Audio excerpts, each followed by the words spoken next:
Hello, Assalamu alaikum viewer. This is Danish Wasim and you are watching this video on my YouTube channel Danish Academy of Mathematics। इससे पहला channel मेरा hack हो चुका है, ये नया चैनल है तो आपसे रिक्वेस्ट है कि इसको सब्सक्राइब कर लें ताकि आपको फर्दर वीडियोस मिलती रहें। तो आज जिस टॉपिक पे हम बात करने जा रहे हैं वो टॉपिक मैंने लिया ग्रेड 9 की बुक से। ठीक है, ग्रेड 9 की बुक से है, लेकिन ये D2, D3 में आई बिलीव D3 में भी है, तो कॉन्सेप्ट सेम ही होते हैं। तो यहाँ पे हम बात करेंगे ग्रेड 9 के पहले चैप्टर की। ग्रेड 9 के पहला चैप्टर अगर आपके पास बुक है तो वो खोल लें और उसकी स्टूडेंट आउटलाइंस देखें। ठीक है, आउटलाइंस जो होती हैं चैप्टर की, जो स्टूडेंट लर्निंग आउटकम्स होती हैं, SLO जिनको हम बोलते हैं, ये पेज नंबर है 1 और टॉप के ऊपर होती हैं।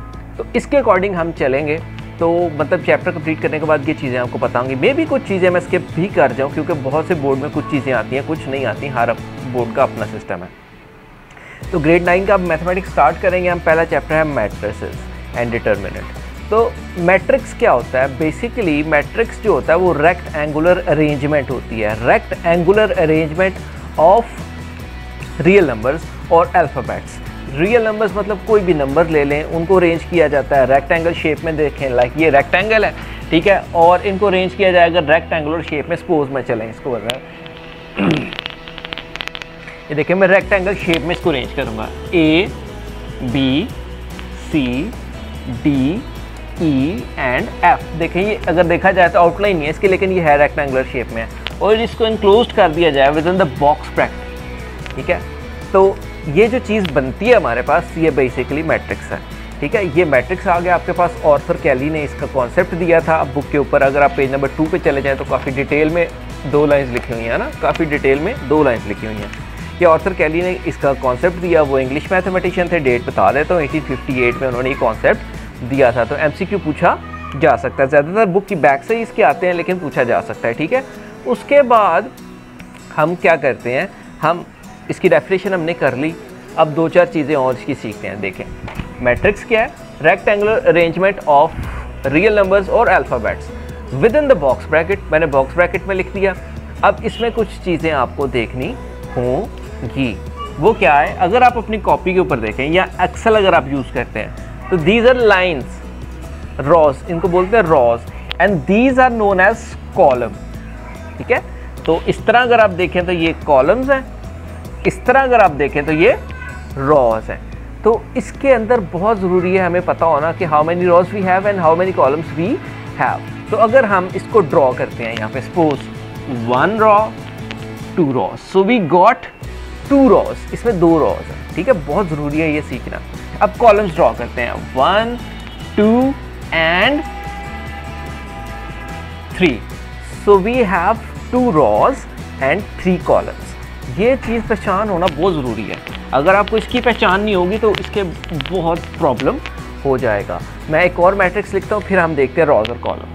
Suppose A B C, so row number 1, row number 2, row number 3, and this is only 1 column. So this matrix has 3 rows and 1 column. देखिए ना, row 1, row 2, row 3 and only 1 column.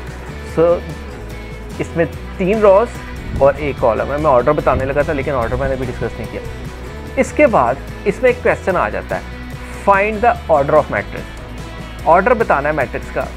Order कोई इसमें rocket science नहीं है। Order आपने सिर्फ यही बताना होता है कि कितनी रोज और कितने कॉलम हैं, लेकिन इसको अब हम लेट करेंगे पहले।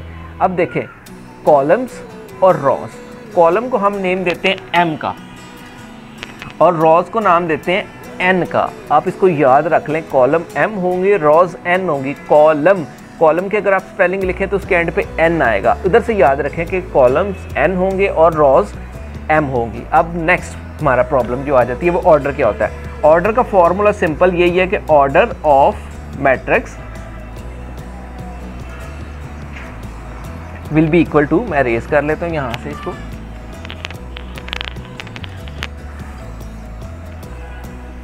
M by N। It means row by column. इसको सम टाइम वो मल्टीप्लाई का साइन भी लगा के लिखते हैं, लेकिन इसको मल्टीप्लाई नहीं करना, ये ऑर्डर बता रहे हैं। ऑर्डर ऑफ मैट्रिक्स क्या होता है? M by N, it means raw into column. तो सपोज एक मैट्रिक्स ले लेते हैं हम, A B C D। तो हमने इसका ऑर्डर लिखना है, इस मैट्रिक्स का ऑर्डर लिखेंगे तो हमें देखना पड़ेगा how many rows we have and how many columns we have.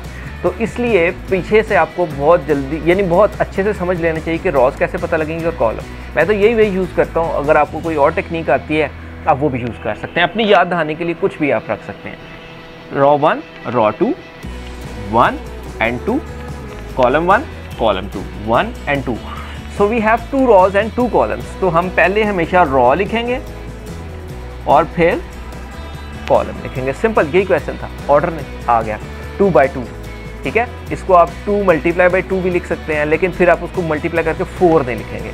तो हमेशा याद रखें रॉज पहले लिखी जाएंगी, कॉलम बाद में। अगर आपको गलती लगती है तो ABC के ऑर्डर में देखें, M पहले आता है, देखें ना M N O P, मैं खुद OP खुद से लिख रहा हूँ, लेकिन ऑर्डर देखें तो M हमेशा पहले होता है और N बाद में होता है, और N for columns M for rows, भूलना नहीं है। कॉलम के स्पेलिंग में N आता है तो N कॉलम के लिए यूज़ किया जाता है। ऑर्डर का फॉर्मूला हमारे पास आ गया, हमें पहचान हो गई रॉज कौन सी हैं, कॉलम कौन से हैं, ऑर्डर कैसे निकाला जाएगा। अब अगर हम यहाँ से मूव करते हैं, ये देखें पूरी हिस्ट्री उसने लिखी हुई है यहाँ पे, आप पढ़ें तो आप पढ़ के इसका अंदाज़ा लगा सकते हैं, लेकिन मैंने आसान कर दिया।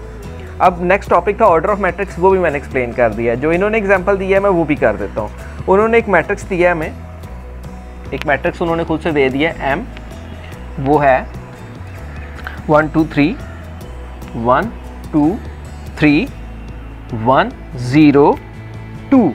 वो कहते हैं इसका ऑर्डर लिखें। सो ऑर्डर क्या होगा, M by N। So how many rows we have, we have 2 rows. इस तरह लाइंस लगाने की बार बार ज़रूरत नहीं है, एक बार जब आपको समझ आए तो आप मेंटली इसको कर सकते हैं। We have 2 rows and we have 1 2 3 columns. So order of this matrix is 2 by 3, ये इसका ऑर्डर है। ठीक है, इसी तरह डिफरेंट आपको एग्जांपल्स मिल जाती हैं तो आप फिर उसमें से निकाल सकते हैं। तो ये हो गया ऑर्डर। एक चीज़ आपने सीख ली, ऑर्डर ऑफ मैट्रिक्स। मैट्रिक्स क्या होता है ये आपने सीखा, ऑर्डर ऑफ मैट्रिक्स क्या होता है ये आपने सीखा। उसके बाद रॉज क्या होती हैं ये आपने सीखा, कॉलम्स क्या होते हैं वो आपने सीख लिया। अब आ गया नेक्स्ट टॉपिक, इक्वल मैट्रिक्स। दो मैट्रिक्स इक्वल तब होंगे if they have same corresponding entries. ठीक है, उनकी एंट्रीज जो हैं और कॉरस्पॉन्डिंग जो है वो सेम हो। सपोज एक मैट्रिक्स A है, मैं खुद से लिख रहा हूँ यहाँ पे 2 4 6 7, ये एग्जांपल शायद आपको बुक में नहीं मिले, मैं खुद से लिख रहा हूँ। B है 2 4 3 + 3 एंड 4 + 3। अब वो पूछते हैं कि ये मैट्रिक्स इक्वल हैं कि नहीं, तो हम इनकी कॉरस्पॉन्डिंग एंट्रीज देखेंगे, मतलब प्लेस बाय प्लेस।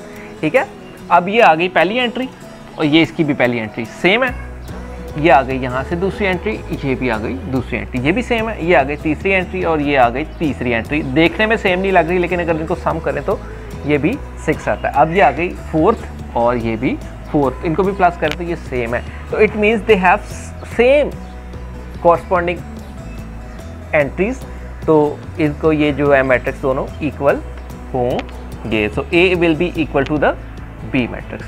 तो इसके लिए ये चीज़ बहुत ज़रूरी है कि इनकी सेम टू सेम प्लेस के ऊपर एंट्रीज जो हैं वो सेम होनी चाहिए। सपोज अगर 4 इधर होता 2 उधर होता तो ये सेम इक्वल मैट्रिक्स नहीं होते। तो इक्वल मैट्रिक्स का भी ये फंडा हल हो गया हमारा। ठीक है, इससे मिलते जुलते एग्जांपल्स आप 2-4 हैं वो कर छोड़ें। उसके बाद सीधी ये आ गए हैं एक्सरसाइज के ऊपर। ठीक है, वो ये 2 चीज़ें उसने कहा है कि इक्वल मैट्रिक्स में 2 चीज़ें चेक कर लें। एक तो उनका ऑर्डर सेम है, हाँ जी ऑर्डर सेम है, equal number of rows and column दोनों के सेम है, और दूसरी चीज़ कि उनकी कॉरस्पॉन्डिंग एंट्रीज सेम है। तो डेफिनेटली कि कॉरस्पॉन्डिंग एंट्रीज सेम होंगी तो उनका ऑर्डर भी सेम होगा। 2 चीज़ें इक्वल मैट्रिक्स के लिए चेक करनी है कि उनकी ऑर्डर सेम है, ऑर्डर सेम होने के बाद उनकी एंट्री सेम है। तो वो सीधा मैट्रिक्स नहीं देता, वो इस तरह के घुमा फिरा के तोड़ के देता है, कभी प्लस करवा लेता है कभी माइनस। तो जब प्लस माइनस करके तो वो ही चीज़ दोबारा आ जाती है, कन्फ्यूज़ करने के लिए जस्ट वो ये करता है। इधर से सफ़र करके हम आ गए अपनी एक्सरसाइज 1.1 पे। ग्रेड 9 की 1.1 शुरू होने लगी है। ठीक है, फर्स्ट क्वेश्चन है आपके सामने एक्सरसाइज 1.1। ठीक है, इसका हमारे पास आ गया, माइक हमारा ठीक लगा हुआ है। इसके बाद हमारा आ गया फर्स्ट क्वेश्चन। फर्स्ट क्वेश्चन में आपने निकालना क्या है, सिर्फ ऑर्डर निकालना है। ठीक है, ऑर्डर निकालना है। मैट्रिक्स दे दिया उसने A मैट्रिक्स है हमारे पास 2, 3, -5 एंड 6। ये मैट्रिक्स आ गया हमारे पास। उसने हमें कहा इसका ऑर्डर निकाल दे। हमें ऑर्डर का फॉर्मूला लिखना, सबसे पहले हमें पता होना चाहिए order is equal to m by n, it means row by columns. So अब हमें यहाँ पे बड़े तहम्मुल से देखना पड़ेगा कितनी रॉज हैं कितने कॉलम्स हैं। We have 2 rows and we have 2 columns, 2 rows 2 columns. So हम यहाँ पे m की जगह 2 बाय 2 लिख देंगे, हमारा आंसर आ गया। ये हमारा आंसर है, इसका आ गया 2 बाय 2। एक क्वेश्चन, एक पार्ट हो गया क्वेश्चन नंबर 1 का। ये हम क्वेश्चन नंबर 1 कर रहे हैं, तो ये इसका आ गया फर्स्ट पार्ट। एक पार्ट मैंने कर दिया, ठीक है। वीडियो ऑलमोस्ट 10 मिनट्स की हो चुकी है। इसको रेस करता हूँ ताकि मैं कंप्लीट कर दूँ इसको जल्दी जल्दी, ठीक है। ये ऑर्डर के क्वेश्चन है सारे। तो बी आ गया हमारे पास, पार्ट 2 है हमारे पास। बी आ गया, बी है 2, 3, 0, 5। ये भी 2 बाय 2 का है, लेकिन आप लिखेंगे order equal m by n। So we have 2 rows and 2 columns. Simple answer आ गया। ये आंसर है, यहाँ पे ऑर्डर आप लिख सकते हैं। ये m बाय n लिखने का बार बार मकसद ये आपको याद हो जाएगा, ठीक है। नेक्स्ट आ गया C। थर्ड क्वेश्चन है हमारे पास C। तो हमारे पास आ रहा है 2 एंड 4। सो 2 हमारे पास, अब इसमें देखना पड़ेगा। We have 1 row and 1, 2 columns, 1 row and 2 columns. So order हमारे पास होगा m by n। So we have 1 row and 2 columns. Order आ गया। इसी तरह आगे चलते जा रहे हैं। कुछ क्वेश्चंस के ऊपर स्टार भी लगे हुए हैं। पुरानी बुक है मेरी, तो स्टार लगा हो ना लगा हो, ऑर्डर निकालना कौन सा को बड़ा रॉकेट साइंस है। डी आ गया। मैं क्वेश्चन नहीं लिखा, मैं उधर लिख नहीं रहा। 406 ये इसका डी पार्ट है। तो डी है, तो order of D, order will be equal to m by n। We have 1, 2, 3 rows and only 1 column. So 3 by 1, इसका ऑर्डर है 3 बाय 1। अब इसको रेस करते हैं। उसके बाद हमारे पास आ रहा है E। A, D, B, E, C and F। 1, 2, 3, 3 rows, 2 columns. So order will be equal to m by n. So it will be equal to 3 by 2। Order आ गया। अगर मैं तेज़ कर रहा हूँ वीडियो के सामने, बाजू का मैं बड़ी दूर चला जाता हूँ, कुछ गलती हो तो खुद ब खुद करेक्शन कर लीजिएगा। तो F आ गया। F बड़ा इंटरेस्टिंग है, ठीक है। अब देखें 1 row and 1 column. So order will be equal to m by n। So we have here 1 row and 1 column. So G part पे इसके स्टार लगा हुआ है। लगाना चाहें तो लगा लें, वैसे तो कोई ज़रूरत ही नहीं है कि ये कौन से बड़े मुश्किल क्वेश्चन है जिनके ऊपर स्टार लगा के एक एक क्वेश्चन करना है। बड़ा स्टार लगाया हुआ है।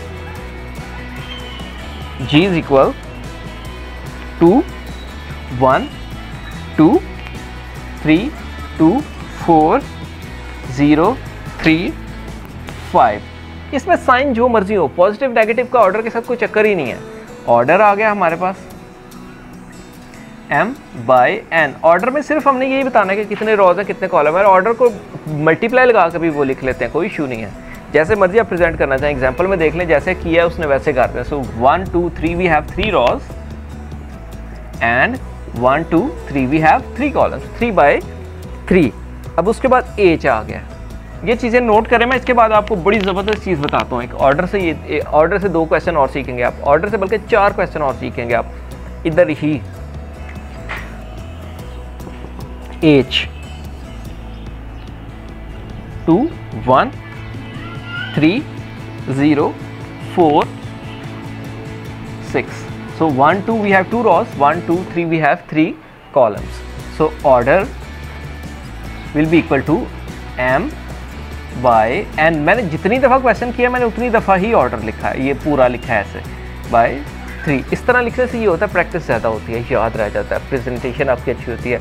क्योंकि पेपर में तो एक ही सवाल करना है, तो वहाँ तो आप डेफिनेटली लिखेंगे। ये सारे क्वेश्चन हो गए। अब किसी भी मैट्रिक्स में रॉज और कॉलम और ऑर्डर की वजह से हम डिटरमाइन करते हैं कि इस मैट्रिक्स का नेम क्या है। नेम में हमारे पास क्या आता है, देखें, रॉ मैट्रिक्स लिख लें, कॉलम मैट्रिक्स, स्क्वायर मैट्रिक्स और रेक्ट एंगुलर मैट्रिक्स। अब इससे पहले आपने मैट्रिक्स की डेफिनेशन सीखी, इक्वल मैट्रिक्स की डेफिनेशन सीखी, 6 डेफिनेशन सामने आ गई आपके, ठीक है। और रॉज क्या होती है उसकी डेफिनेशन सीखी, कॉलम्स क्या होते हैं। तो रॉज अगर आप लिखना चाहें तो the horizontal entries are known as rows and vertical entries are known as column, simple. अब देखते हैं रॉ मैट्रिक्स किसको बोलते हैं, कॉलम मैट्रिक्स किसको बोलते हैं, स्क्वायर मैट्रिक्स किसको बोलते हैं और रेक्टेंगुलर मैट्रिक्स किसको बोलते हैं। अब यहाँ से हमारा जो है वो स्टार्ट होगा। अब देखें हमारे पास कुछ मैट्रिक्स ऐसे आए, लाइक इसी क्वेश्चन में सी जो था 2 and 4। सो इस मैट्रिक्स में हमारे पास एक ही रॉ है। A matrix that has only one raw, a matrix that has only one raw, a matrix that has only one raw is called raw matrix. इसी से आप कॉलम मैट्रिक्स की डेफिनेशन बना लें। A matrix that has only one column, a matrix that has only one column, a matrix that has only one column, a matrix that has only one column is खांसी लगी, is called corona हो गया, is called column matrix, ठीक है। तो अब a matrix that has only one column, a matrix that has only one column is called column matrix। लारियडे पे जीबो गरीब ऐलान हो रहे हैं, हमारा घर लारियडे के पास है, तो बड़ी मज़ेदार साउंड्स आएंगे आपको। तो रॉ मैट्रिक्स हो गया, कॉलम मैट्रिक्स हो गया। अब स्क्वायर मैट्रिक्स, अब आपने जब ऑर्डर्स निकाले, मैट्रिक्स स्क्वायर है कि रेक्टेंगुलर, ये डिपेंड करता है उसके ऑर्डर पे। आपने कुछ मैट्रिक्स के ऑर्डर निकाले तो आपके पास आया 2/2, 3/3, 1/1। A matrix that has equal number of rows and column. A matrix that has equal number of rows and column is known as square matrix. इसका उल्टा लिख दें तो वो रेक्टेंगल होगा। A matrix that has different number of rows and column. इसका sorry आप लिखें matrix that has equal number of, हाँ नंबर ही बोला था मैंने। तो रेक्टेंगल में क्या होता है कि rows और column डिफरेंट होती हैं, लाइक 3/2, 1/4, पॉसिबल है 1/4। तो इनमें और उनमें डिफरेंस क्या है कि इसमें रॉज और कॉलम इक्वल हैं, 3/3, 1/1, 2/2, 4/4, 5/5, जितने भी बड़े हो जाए तो वो हमारे होते हैं स्क्वायर मैट्रिक्स, और अगर बराबर नहीं हो तो वो होते हैं रेक्टेंगल मैट्रिक्स। आप इसकी डेफिनेशन बुक से ले लें, उसकी एग्जांपल भी वहाँ से, बल्कि खुद से एग्जांपल डाल दें, कोई भी मैट्रिक्स लगा दें, स्क्वायर मैट्रिक्स में कुछ भी लगा दें, जैसे रॉ मैट्रिक्स था कोई भी मैट्रिक्स लिख दें, A B, एक ही रॉ है चाहे जो मर्जी एंट्रीज हो। Column matrix A B, column matrix बन गया, क्योंकि डेफिनेशन तो ये है ना, matrix that has only one column is called column matrix, a matrix that has only one raw is called raw matrix, ठीक है। अब द सेम टाइम ये मैट्रिक्स रेक्टेंगल मैट्रिक्स भी है, क्योंकि इसकी रॉज और कॉलम बराबर नहीं है। ये भी matrix same time rectangular matrix भी है, क्योंकि इसमें भी रॉज और कॉलम बराबर नहीं है। उसके बाद स्क्वायर मैट्रिक्स की डेफिनेशन में आप A B C D देखें ना, रॉज भी equal and 2 rows and 2 columns, example बन गई। इसी तरह आप कॉलम की बना लें, A B C D E F। अब इसमें यह है कि 2 रॉज हैं और 3 कॉलम्स हैं, आपके पास डेफिनेशन इसकी बन गई। तो ये आपका क्वेश्चन हो गया, ठीक है। ऑर्डर से रेलेवेंट आपके ये सारे क्वेश्चन हो गए। अब आगे चलते हैं क्वेश्चन नंबर 2 की तरफ। क्वेश्चन नंबर 2 में वो कहता है कि बताएं कौन कौन से मैट्रिक्स इक्वल हैं आपस में, ठीक है। अब इसमें अब आपको खुद देखना पड़ेगा कि कौन कौन से मैट्रिक्स इक्वल हैं। देख लें, जैसे आपके पास C आ रहा है 3 और A आ रहा है 3। मैं आपके सामने कुछ एग्जांपल्स कर देता हूँ। इक्वल मैट्रिक्स की डेफिनेशन मैंने पीछे बोली थी, आप उसको फिर से सुन लें, उसकी एग्जांपल भी मैंने की थी कि 2 मैट्रिक्स तभी इक्वल होंगे जब उनकी कॉरस्पॉन्डिंग एंट्रीज सेम होंगी, उनका ऑर्डर सेम होगा। अब देखते हैं, जैसे A है हमारे पास 3 आप सबसे पहले ए लिख लें और इसी के इक्वल ढूंढें। बी वाले में ऑर्डर ही सेम नहीं है क्योंकि बी वाला जो है वो 3 और 5 है। मैं यहाँ पे लिख लेता हूँ, बी जो है 3 और 5 है। इसी तरह सी जो है 5 माइनस 3 है। ये 5 और 3 दो कॉलम नहीं है, 5 माइनस 3 है। उसके बाद डी जो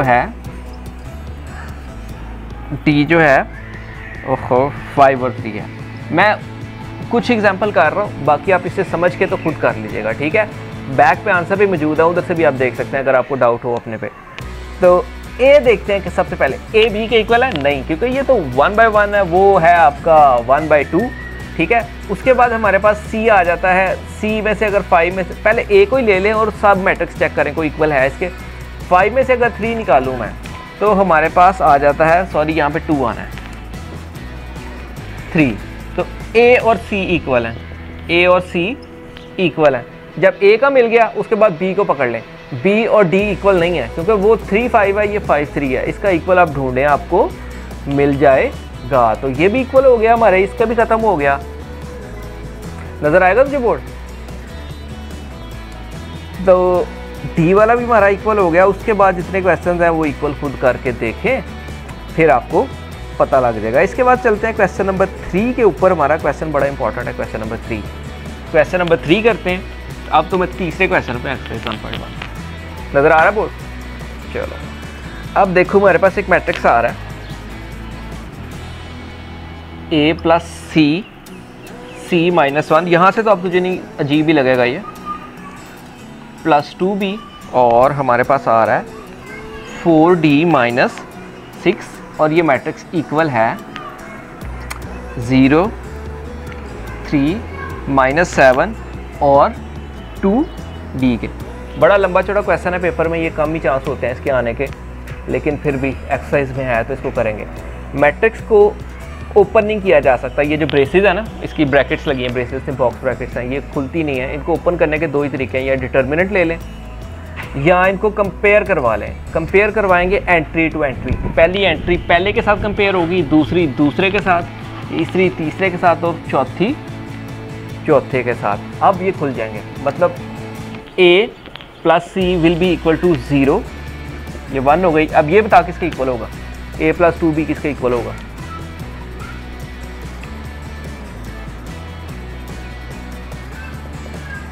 किसके इक्वल होगा ये -7 के इक्वल होगा। ये हमारी इक्वेशन 2 हो गई।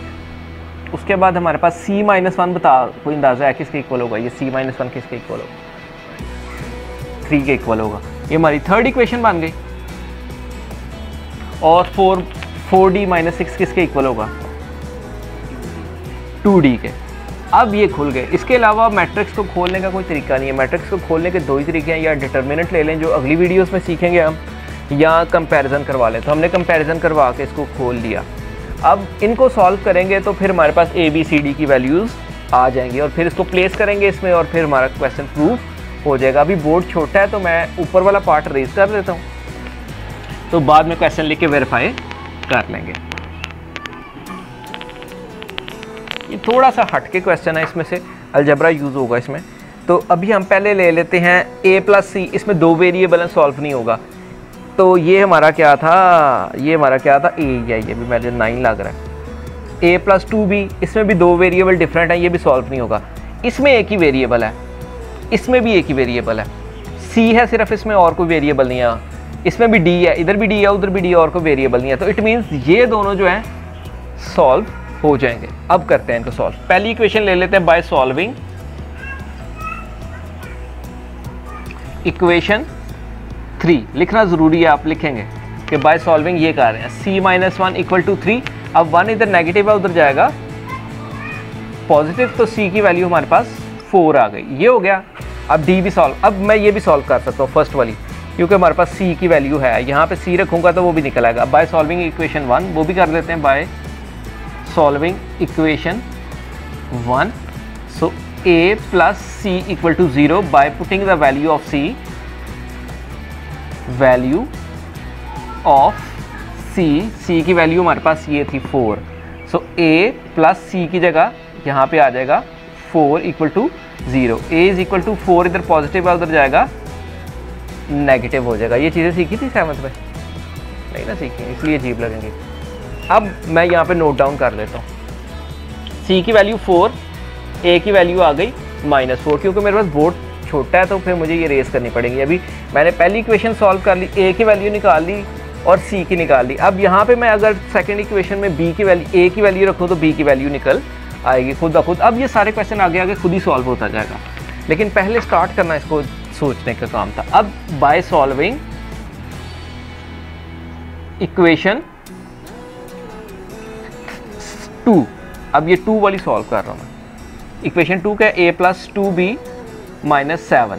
अब हमारे पास a की वैल्यू है -4, तो यहाँ पे a की जगह बाय पुटिंग द वैल्यू यहाँ लिख देता हूँ मैं, bye putting the value of a की वैल्यू रखे -4 + 2b = -7। 4 इधर पॉजिटिव है, इधर नेगेटिव है, उधर जाएगा पॉजिटिव हो जाएगा, -7 ओवर +4।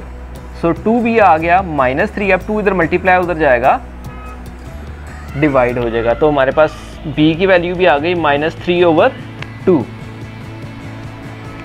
अब इसको रेस कर देता हूं मैं। अब रह गया सिर्फ d हम स्टार्ट में भी सॉल्व कर सकते थे bye solving equation 4। 4d - 6 = 2d। अब यहाँ पे हम रखते हैं 4d की जगह, अब 2d को 2d की तरफ लेके आते हैं, 4d - 2d = 6। 6 इधर नेगेटिव है, उधर जाएगा पॉजिटिव, ये आ गया 2d = 6। 2 इधर मल्टीप्लाई है, उधर जाएगा डिवाइड, कटेगा 3 आ गया, d हमारे पास आ गया 3। अब मेरे पास चारों वैल्यूज़ मौजूद हैं, a b c d की चारों की वैल्यूज़ हैं। अब हमने करना क्या है, इन वैल्यूज़ को उस मैट्रिक्स में रखना है और फिर प्रूव करना है कि ये दोनों बराबर हैं। तो ये थोड़ा लंबा काम है, तो चलें कोशिश कर लेते हैं। अगर हो जाता तो प्रूव हो गया तो फिर तो ये दोनों बराबर सही वैल्यूज़ आएंगे। फिलहाल मैंने निकाल दिए, को की वगैरह मैंने सामने नहीं रखी, तो इसलिए मुझे कंफर्म नहीं है, वैसे तो ठीक ही निकली होंगी। a + c, क्वेश्चन रीराइट कर रहा हूँ मैं फिर से, a + 2b और 4d - 6, और दूसरी साइड है 0, 3 - 7 और 2d। ये क्वेश्चन है। अब इसमें a b c की वैल्यू रखते हैं। a की वैल्यू है -4 और c की वैल्यू है +4। c की वैल्यू है -4 - 1। देखिए मैंने इसकी जगह ये लिख दिया, इसकी जगह ये लिख दिया। c की वैल्यू क्या है हमारे पास, +4 है, ठीक है। अब a की वैल्यू है हमारे पास -4 + 2, b की वैल्यू है -3/2, ठीक है। ये इसको ज़रा करना होगा मुश्किल। अब 4d की वैल्यू है 3 - 6 और यहाँ पे आ गया इक्वल, वहाँ पे आ गया 0 - 7, 3 और 2 × d की वैल्यू है 3। अब इसको सम अप करना पड़ेगा हमें। 4 - 4 0, एक चीज़ तो बराबर हो गई 3। अब इसको सॉल्व करना पड़ेगा, 2 से मल्टीप्लाई हो गया, -4 - 3, ठीक है। और 4 3 = 12, 12 - 6 = 0 - 7, 3 और 6।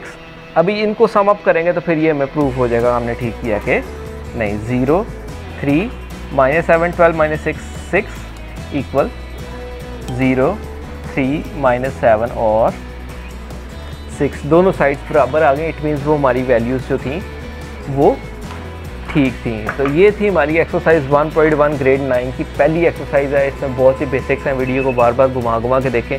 30 मिनट की वीडियो है ये, तो ये आपको आ जाएंगी। उसके बाद वो जो इक्वल मैट्रिक्स वाले हैं वो कोई मुश्किल नहीं है, वो ज़रा देख लीजिएगा, क्योंकि अगर मैं इसको भी करने लगूँ एक एक क्वेश्चन को तो फिर ये हो जाएगा। उसके बाद आपकी ये मेन डेफिनेशन रेक्टेंगल मैट्रिक्स हो गई, स्क्वायर मैट्रिक्स हो गई। उसके बाद नल मैट्रिक्स भी मैं एक्सप्लेन कर देता हूँ ताकि आपकी डेफिनेशंस भी साथ ही हो जाए।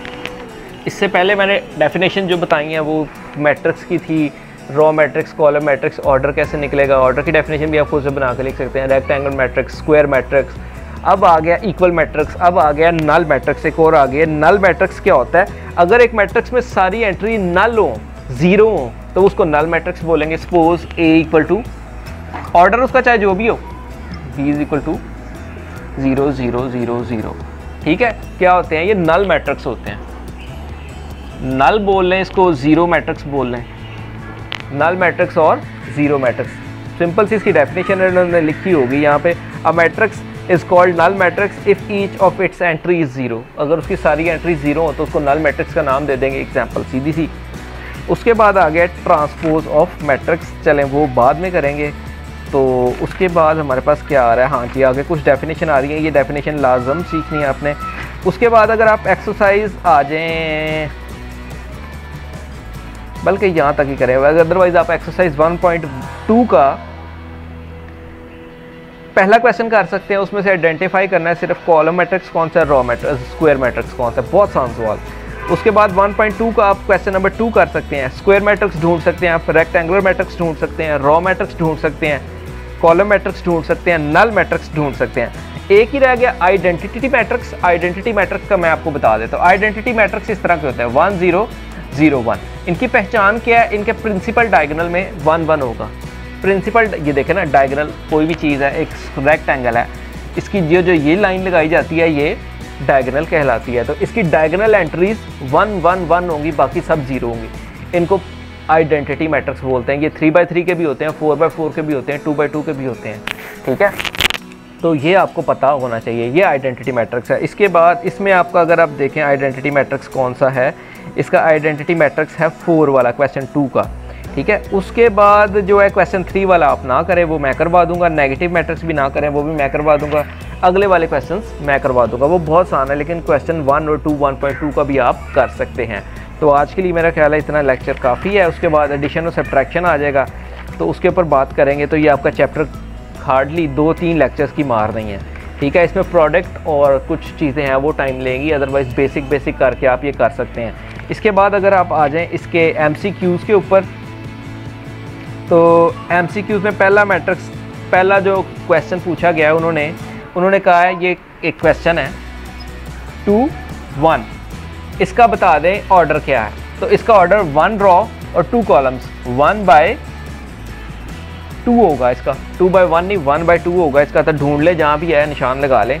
उसके बाद थर्ड वाला है कि स्क्वायर मैट्रिक्स का ऑर्डर बताएं इसमें से। उसमें डिफरेंट ऑर्डर्स दिए गए हैं, 2/2, 1/2, 2/1 और 3/2। स्क्वायर मैट्रिक्स की डेफिनेशन ये कहती थी कि इसके अंदर रॉज और कॉलम बराबर होती हैं, रॉज और कॉलम बराबर होंगी तभी वो स्क्वायर मैट्रिक्स होगा। तो ये भी हो गया। उसके बाद आ गया उसके बाद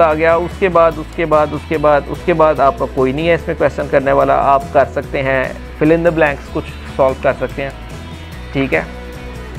तो ये क्वेश्चंस आप करें, आपकी तकरीबन बहुत सारे टॉपिक्स इसमें क्लियर हो जाएंगे। तो मैट्रिक्स की एक बेसिक्स आपके दिमाग में बेस बन जाएगी। तो फिर इंशाल्लाह इससे अगले क्वेश्चन करेंगे। So thank you for watching, this is Danish Wasim.